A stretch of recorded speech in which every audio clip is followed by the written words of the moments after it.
Hello everybody, today I am doing something a little bit different, but I've been wanting to do it since 2 Fridays ago. I'm going to be doing a Five Nights at Freddy's movie review on the Five Nights at Freddy's movie, obviously. And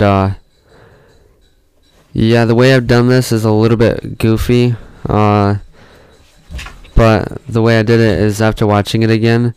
I've watched the movie 6 times, by the way, but on the 6th time I watched it, during the movie, I just wrote down positives and negatives.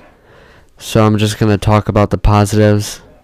I don't have a script or anything. I just wrote things that I liked about it, and then I'll talk about the negatives afterwards, and then at the end I'll talk about my final thoughts.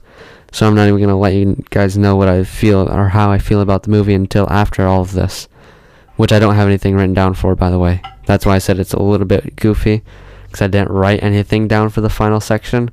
But it's okay, we'll just work with it. Starting with the positives, the first thing I wrote down is the characters. Like William Afton, Mike Schmidt, Vanessa, Abby, Aunt Jean, Doug, Jeff, Hank, Carl, and Max. 10 characters that I counted just now. The characters are amazing. Especially the main four, like William Afton, Abby, Mike, and Vanessa. Mike is without a doubt one of my favorite characters in any movie ever.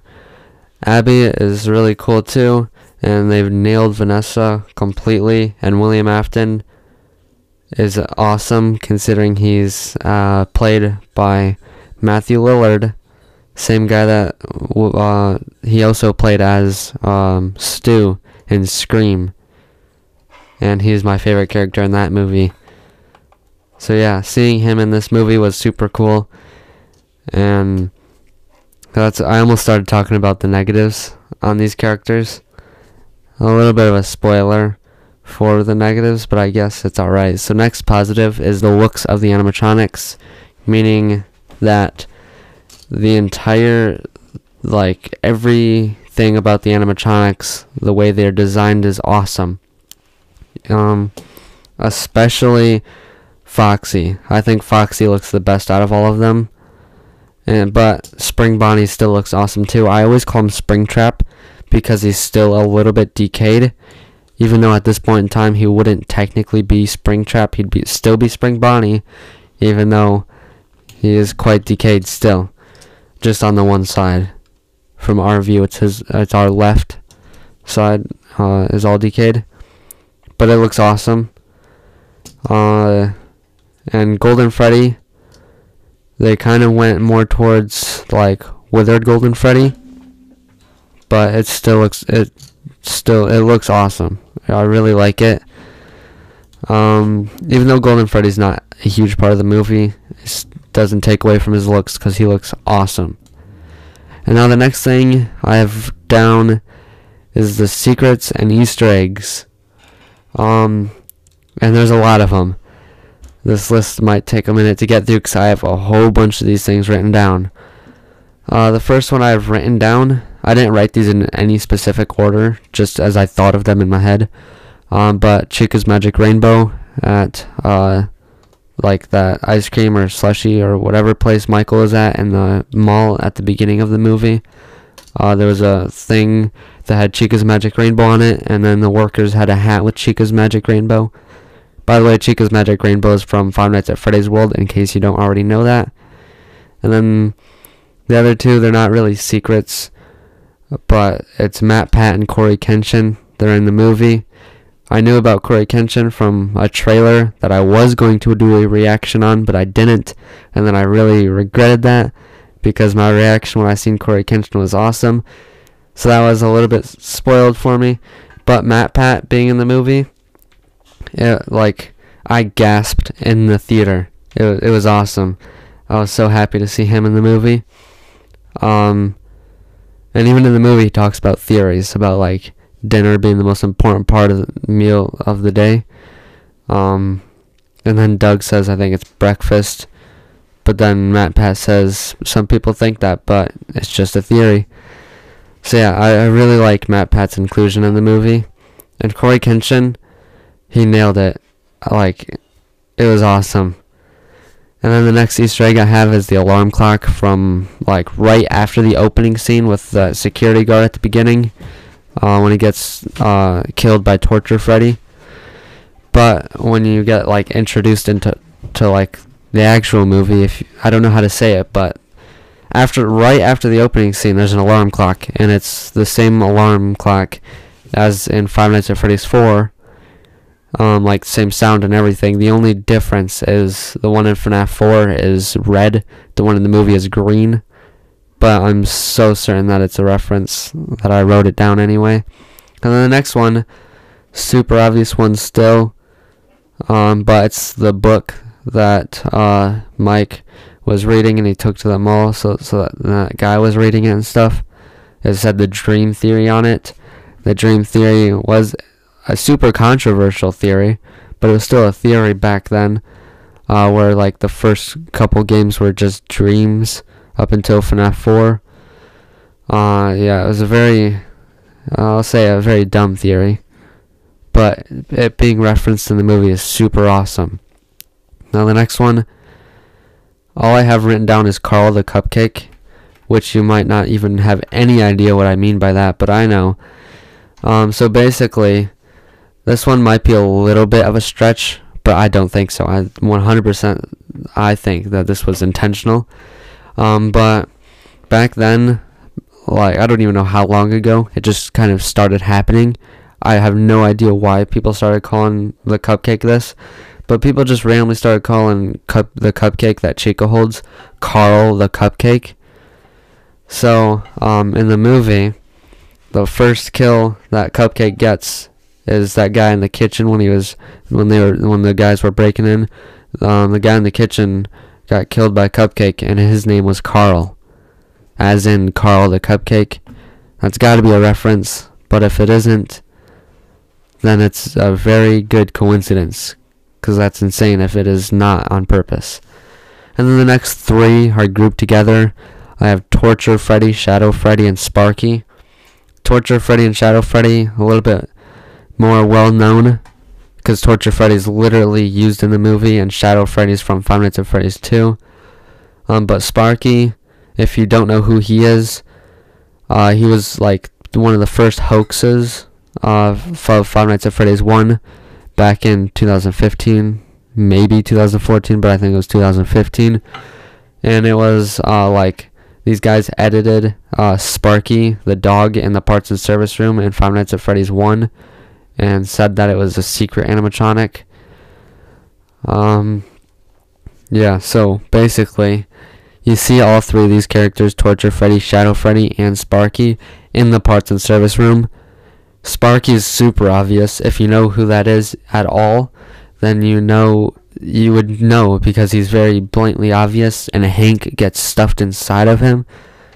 And then the other two, a little bit less obvious, but Shadow Freddy, Max gets stuffed inside Shadow Freddy. It's a little bit hard to tell what that is, but it's surely Shadow Freddy, because it's purple looking, but it's right to the left of Sparky. And then Torture Freddy, the remains of Torture Freddy, I should say, so everything besides the face, is on the ground next, like on the right side of Sparky.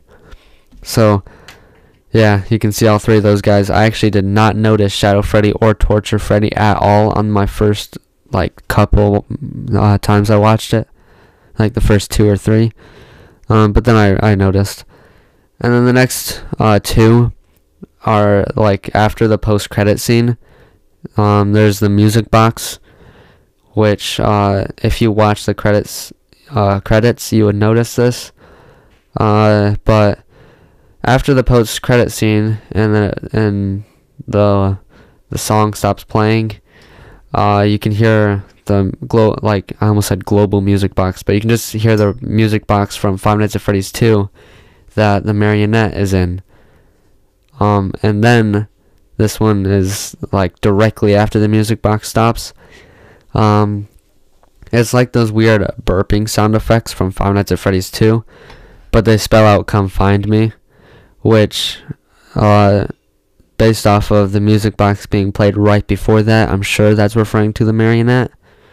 but I've heard people say that it could be referring to Golden Freddy or Garrett, but I don't see that at all. I don't think that's even I don't even think that's even close to right, but I can see how people could think that.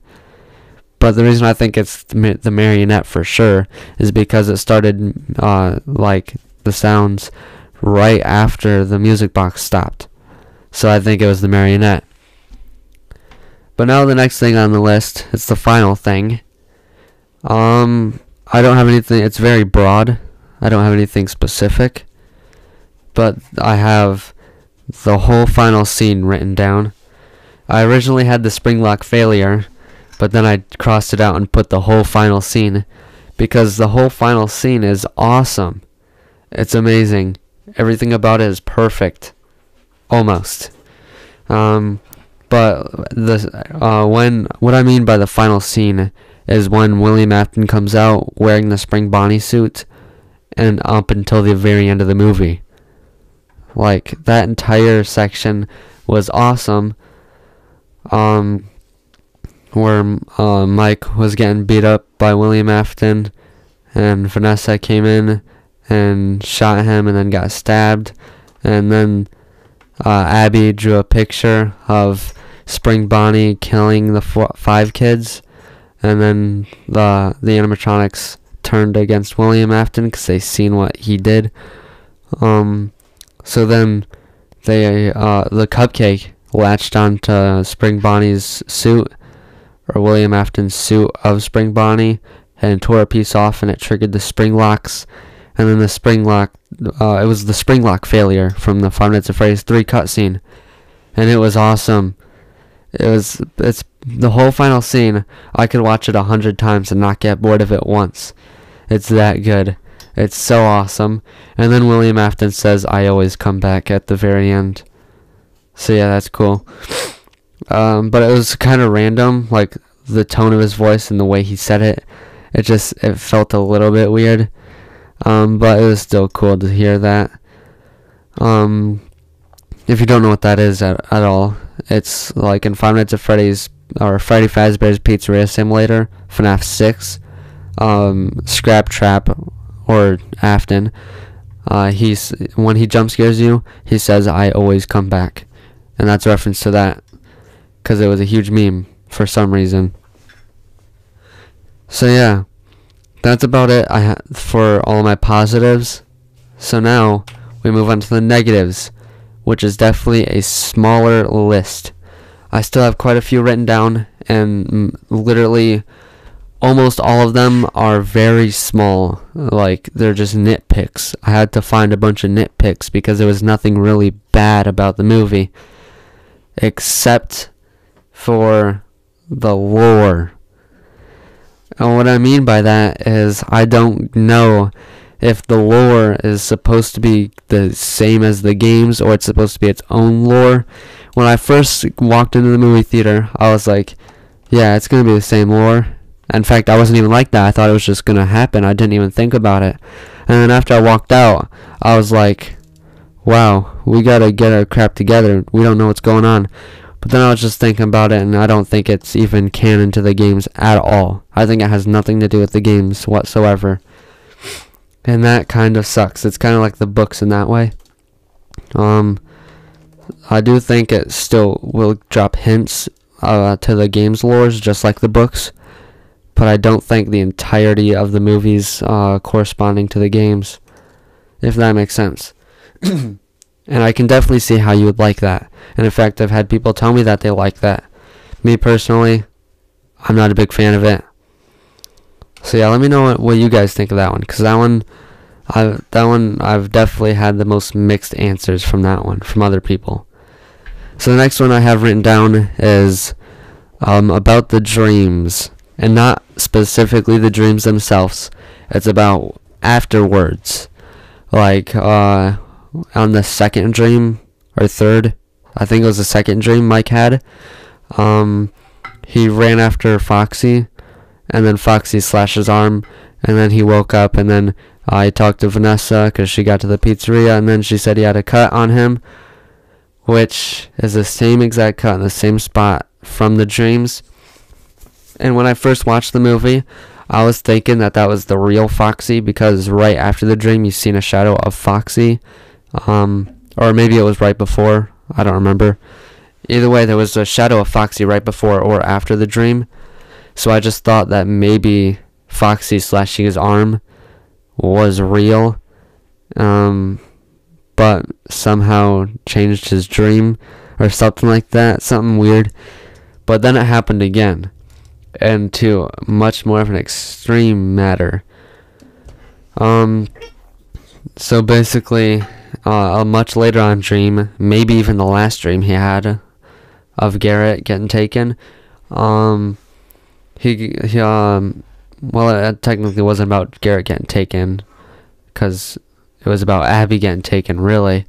But anyways, after that, all the kids started slashing him and cutting him right up, and then he wakes up, and then he's cut up just as bad as he was in the dream, and then he was in the torture Freddy trap thing. Then again, you can say that was just the same reason as I said for the first one. Maybe that was really happening with all of the animatronics, and then that just triggered something that made that happen in the dream too.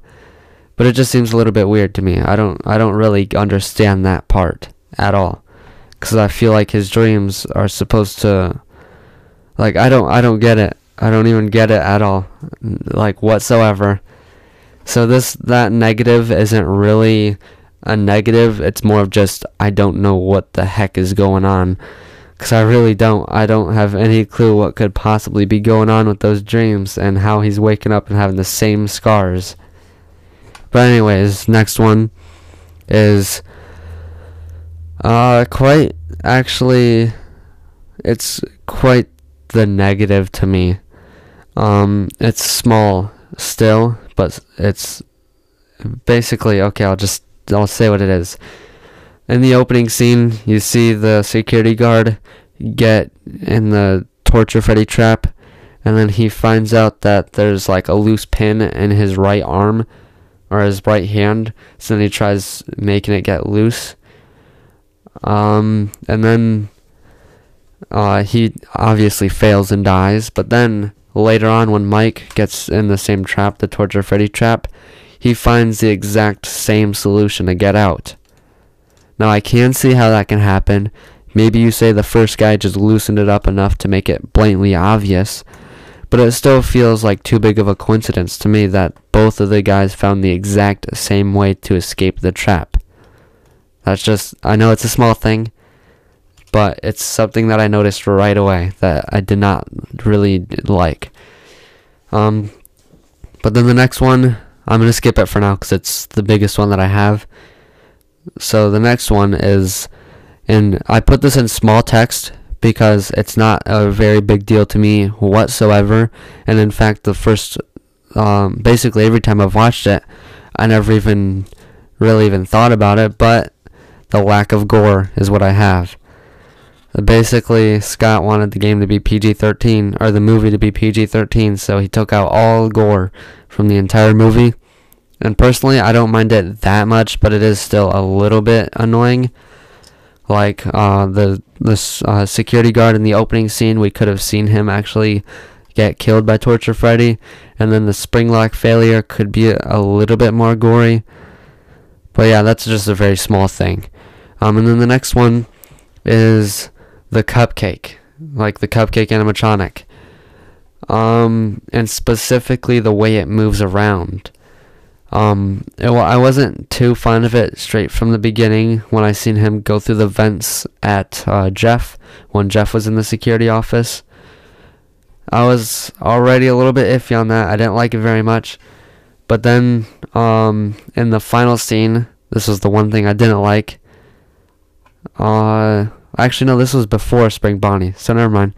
But anyways, it was when Michael got like his leg bit by Cupcake, and then he gets him off, and then grabs the animal shocker, like the taser thing, and then the Cupcake just starts flying at him, And I don't like that at all. Like, at all. Maybe that's also a bit of a nitpick, but I say that's less of a nitpick and more of an actual negative. Like, because I don't like that at all.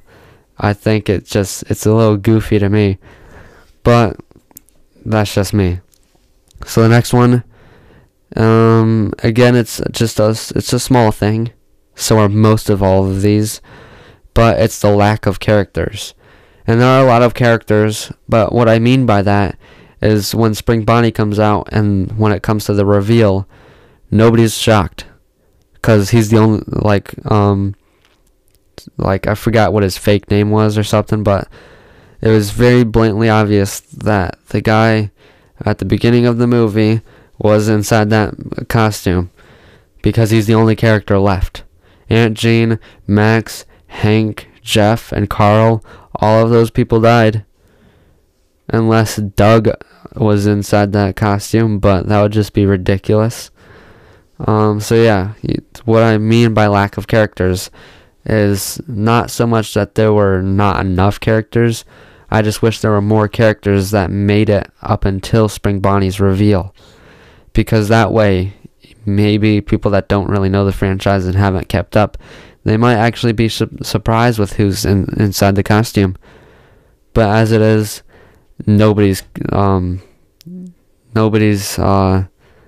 really surprised by it at all.